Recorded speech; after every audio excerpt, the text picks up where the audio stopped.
araw po sa ating lahat. Ang ating mensahe sa araw na ito ay hango sa Colossians chapter 3 verse 15 na kung saan ay sinasabi dito, "At hayaan niyong maghari sa inyong puso ang kapayapaan ni Kristo, na siyang dahilan kaya't tinawag kayo sa isang katawan. Magpasalamat kayong lagi." Ang paghariin niyo ang kapayapaan ni Kristo sa inyong puso ay nangangahulugang hayaan mong ang presensya ni Jesus ang magbigay ng katahimikan sa iyong loob. Isang kapayapaang nagmumula sa lubos na pagtitiwala sa Kanya.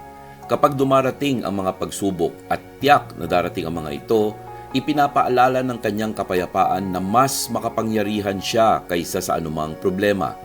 Kapag hinayaan mong mamuno ang kapayapaan ni Kristo sa iyong puso, matututo kang harapin ang bawat hamon ng may tapang at pananampalataya. Alam mong ginagamit ng Diyos ang lahat ng bagay para sa iyong ikabubuti. Gawin mong ugali ang ipanalangin ang lahat ng iyong aalalahanin, takot at mga problema kay Jesus. Habang ginagawa mo ito, hayaan mong ang Kanyang kapayapaan ang magbigay ng katahimikan sa iyong puso at magturo ng tamang landas. Pasalamatan siya sa Kanyang patuloy na pag-alalay at sa Kanyang presensyang laging kasama mo sa bawat pagbabago ng buhay.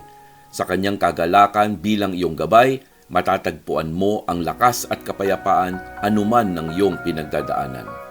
Tayo'y manalangin. Panginoong Jesus, salamat po sa kapayapaang nagmumula lamang sa inyo. At sa gitna ng mga problema at takot, turuan niyo akong magtiwala sa inyo ng buong puso. Hayaan ang inyong presensya ang magpatahimik ng aking isip at damdamin. Kapag may dumarating na pagsubok, paalalahanan niyo akong mas makapangyarihan kayo kaysa sa anumang suliranin. Tulungan niyo akong harapin ang bawat araw ng may tapang at pananampalataya at alam kong may mabuting layunin kayo sa lahat ng bagay. Turuan niyo akong palaging lumapit sa inyo sa panalangin.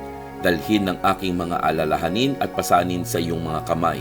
Salamat sa iyong patuloy na pag-alalay, sa iyong gabay sa aking mga hakbang at sa mga kagalakang nagbibigay lakas sa aking puso. Sa inyo ko po ipinagkakatiwala ang lahat, Panginoon.